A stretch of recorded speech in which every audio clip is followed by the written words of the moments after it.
Generator হলো পাইথনের একটি efficient way sequence of data generate করার জন্য। ধরুন আমরা একটা ফিবোনাচি সিরিজ তৈরি করতে চাই। যদি আমরা আমাদের ফিবোনাচি সিরিজটাকে কোনো একটা লিস্টের ভিতরে স্টোর করি তাহলে সেক্ষেত্রে আমাদের অনেক মেমোরির প্রয়োজন।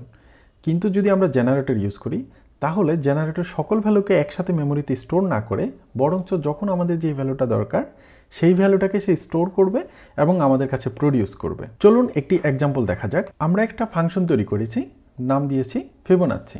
সো এটা একটা নর্মাল ফাংশন, কিন্তু নর্মাল ফাংশনের সাথে এর পার্থক্য হলো এখানে রিটার্নের পরিবর্তে আমরা ইউজ করব ইয়াল্ড। সো এবার দেখি আমরা কিভাবে এই ফিবোনাচি সিরিজটাকে জেনারেটর হিসাবে ইউজ করতে পারি। সো এর জন্য প্রথমে আমরা একটা ফিবোনাচির ইনস্ট্যান্স ক্রিয়েট করে নেব যার নাম দিয়েছি ফিবো। সো আমি যদি ভ্যালুটাকে এখন কনজিউম করতে চাই তাহলে আমাকে নেক্সটের ভিতরে এই ফিবোটাকে দিয়ে দিতে হবে। সো এখন যদি আমি রান করি তাহলে আমি দেখতে পাচ্ছি 0।